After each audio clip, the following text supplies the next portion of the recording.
Hello दोस्तों, आज आपको बताते हैं कि सबसे बड़ा धन कौन सा है। आइए जानते हैं।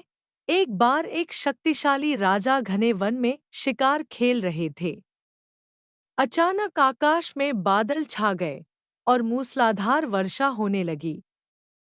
सूर्य अस्त हो गया और धीरे धीरे अंधेरा छाने लगा। अंधेरे में राजा अपने महल का रास्ता भूल गए और सिपाहियों से अलग हो गए।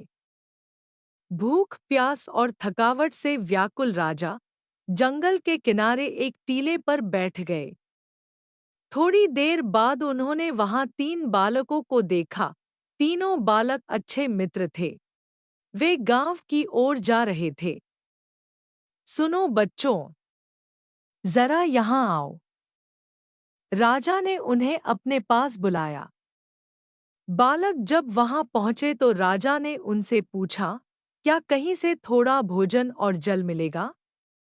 मैं बहुत प्यासा हूँ और भूख भी बहुत लगी है। बालकों ने उत्तर दिया, अवश्य, हम घर जाकर अभी कुछ ले आते हैं। और वे तुरंत गांव की ओर भागे।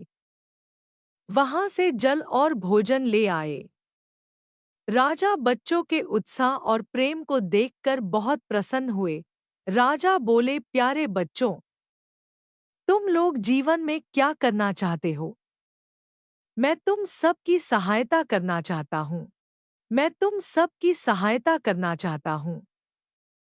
अतः तुम मुझसे जो मांगोगे मैं तुम्हें वह दूंगा। कुछ देर सोचने के बाद एक बालक बोला, मुझे धन चाहिए। मैंने कभी 2 समय की रोटी नहीं खाई है, कभी सुंदर वस्त्र नहीं पहने हैं, इसलिए मुझे केवल धन चाहिए। राजा मुस्कुरा कर बोले, ठीक है, मैं तुम्हें इतना धन दूंगा कि जीवन भर सुखी रहोगे।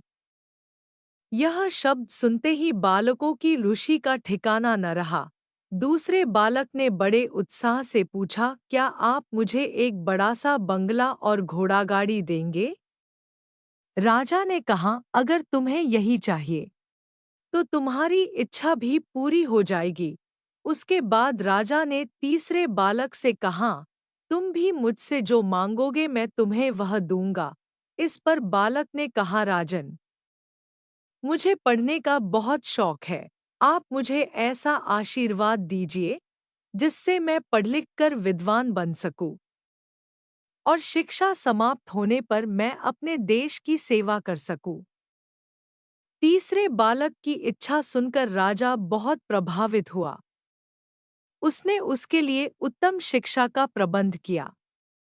वह परिश्रमी बालक था, इसलिए दिन-रात एक करके उसने पढ़ाई की और बहुत बड़ा विद्वान बन गया।